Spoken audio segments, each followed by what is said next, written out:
Yeni Harry Potter dizisinin fragmanı sonunda geldi. HBO çok büyük bir para yatırdı ve ilk fragmanı da geçenlerde izleme fırsatı yakaladık. Tabii bununla beraber de bir sürü fotoğraf falan yayınladılar. Peki biz bu işin neresinden gireceğiz? Low Budget Talks'tan herkese merhaba, ben Günay. Öncelikle Harry Potter'ın küçük bir geçmişine bakalım. Hani J.K. Rowling'in 1990'da Manchester-Londra treninde bir gecikme sırasında aklına gelen Harry Potter kitap fikriyle beraber Felsefe Taşı kitabının yazımına başladı ve 97'de ilk kitabı yayınladı. Kitap 7 seriyle birlikte 500 milyondan fazla satarak tarihin en çok okunan çocuk hikayesi ve genç yetişkin hikayesi fantastik evrenin bir adımı oldu diyebiliriz. 2001 yılında da ilk filmi ile beraber 2011'e kadar toplamda 8 film çekildi ve başrollerinde Daniel Radcliffe, Emma Watson gibi isimler yarattı. Tabii yanında tecrübeli oyuncular da vardı. Bununla beraber 8 milyar dolarlık bir hasılat elde etti ve günümüze kadar kendisini adından söz ettirmiş, kültleşmek üzere olan bir seri yarattı. Hatta Fantastic Beasts evreni bile devam ediyor bunun yanında. Yani halen güncel diyebileceğimiz bir işten bahsediyoruz. O yüzden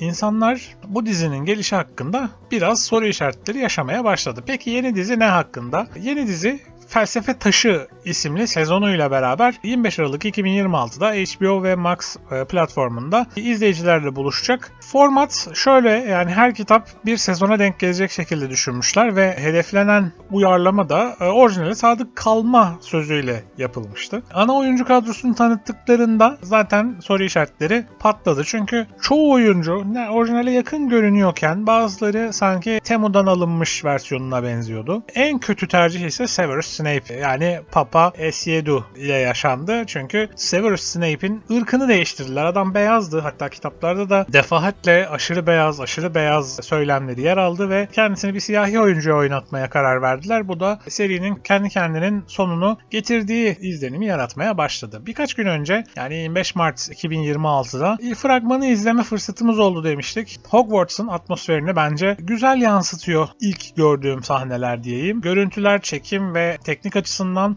oldukça yüksek emek var diyebilirim. Ama bunun yanında da bazı şeyler eski filmlere çok benziyor. Bu yüzden hani yüksek bütçe ve yaratmayı düşündükleri nostalji bunu ne kadar taşıyacak göreceğiz. Çünkü eksiler ve insanların görmeyi sevdiği şeylerin bazılarını değiştirirsen izleyici alışkanlığı denen şeye karşı çıkmış olursun ve bu izleyici alışkanlığının günümüzde firma batırdığına kadar gitmişliği var artık. Yani izleyici alışkanlığını hafife almak isteyen herkes bunun eksisini yaşadı. Fragmanı izleyenler duygulandığını söylüyor. Duygulanmak olabilir. Yani çok gençliğine götürüyor, çocukluğuna götürüyor insanları. Hani ben de ilk filmleri izlediğimde ben de çocuktum yani. 11 yaşında falandım herhalde ilk çıktığında film. Ve ilginçti, güzeldi. İzledi, keyifliydi. Kitapları okumak da keyifliydi ama hani geçti artık bu şey benden ve yeni nesle hitap eden bir yapım olduğunu söyleyebilirim. Ama tabii şimdi yeni nesil de şu an zaten dediğimiz gibi Fantastic Beasts and Where to Find Them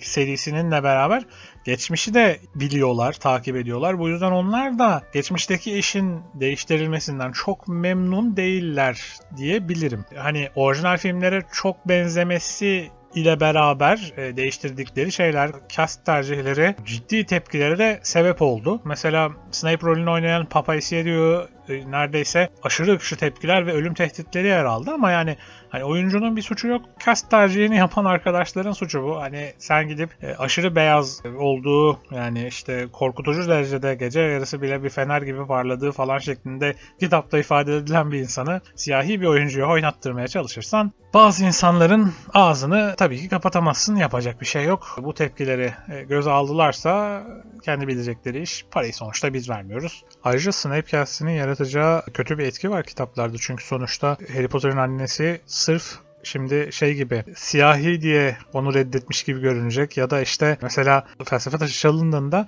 Harry Potter ilk Severus Snape'ten şüpheleniyordu. Mesela ilk şüphelendiği kişi mesela siyahi birisi olacak. Hani görüntüde de ve anlatımda da istemedikleri seviyede ters bir köşe kendi kendilerine yaratmış oldular bu seçimle beraber diyebilirim.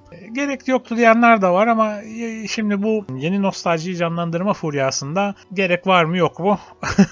Yine dediğimiz gibi karar karar verme merciinde. Bana kalırsa bu iş birinci sezon ve çat diye arkasından hemen imzalanacak olan ikinci sezonun ardından iptal olacak bir iş olabilir.